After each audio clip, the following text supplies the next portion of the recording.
भगवान गडावर पंकजा मुंडेंच्या दसरा मेळाव्याला परवानगी नाकारण्यात आली आहे। गडाच्या आतच दसरा मेळाव्याची परवानगी जिल्हा प्रशासनाने नाकारली। गडाच्या हद्दीत 40 गुंठे जागा भारजवाडी ग्रामपंचायतीची असून तिथं दसरा मेळाव्याला परवानगी मागण्यात आली होती। ग्रामपंचायतीने 6 तारखेला जिल्हा प्रशासनाकडे अर्ज केला होता, मात्र त्या जागेत परवानगी नाकारण्यात आली। तसंच कायदा सुव्यवस्थेचा प्रश्न निर्माण होऊ नये यासाठी भगवान गडावर जमावबंदीचे आदेश जिल्हा प्रशासनाने दिले। त्यामुळे पंकजा मुंडे यांना झटका बसलाय, तर मुख्यमंत्र्यांनीच हा दणका दिल्याची चर्चा आता रंगू लागली आहे।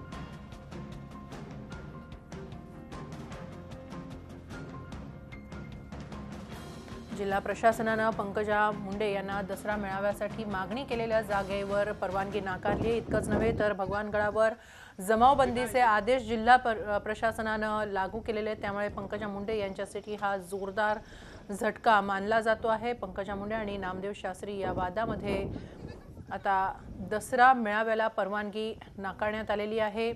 ज्या जागेवर मागणी केली होती त्याच जागेवर ही परवानगी नाकारण्यात आलेली आहे। त्यामुळे आता पंकजा मुंडे काय करतायत, कोणती भूमिका घेतायत याकडे लक्ष लागलेलं आहे।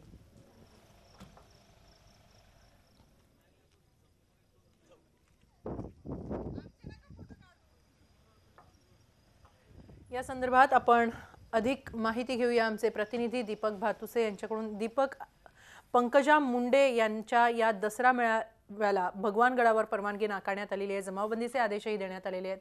काय सांगतील पंकजा मुंडे यांना हा मोठा धक्का बसलेला आहे? निश्चित हेमाली, गेले अनेक वर्षांची तिथे राजकीय भाषण करण्याची परंपरा यावर्षी खंडित होणार आणि प्रामुख्याने 1995 साली गोपीनाथ मुंडेंनी भगवान गडावरून भाषण द्यायला सुरुवात केली।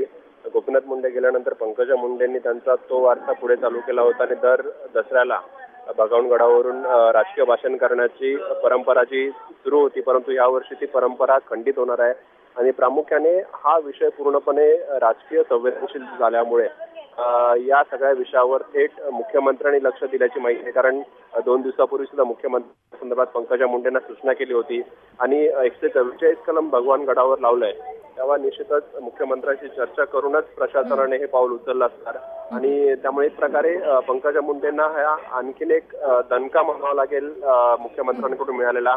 आणि दिल्लीत सुद्धा या विषयावरून साधारणतः चर्चा झाली दिल्लीत सुद्धा, कारण हा विषय प्रचंड संवेदनशील आहे आणि भगवान गडावर उद्या काहीही घडू शकतं। कारण आपल्याला माहिती आहे काही दिवसांपूर्वी पंकजा मुंडे समर्थक आणि महंत नामदेव शास्त्री समर्थक यांच्यामध्ये मारामारी पर्यंत विषय गेला होता भगवान गडावरून।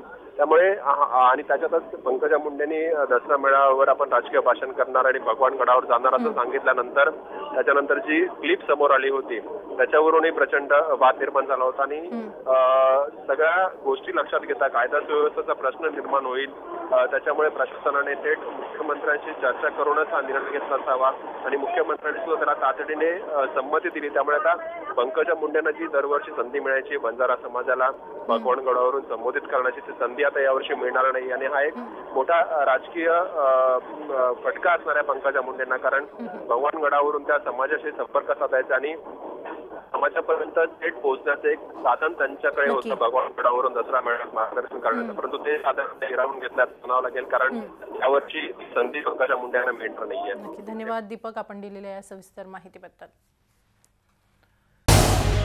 झी 24 तास रहा एक पाऊल पुढे।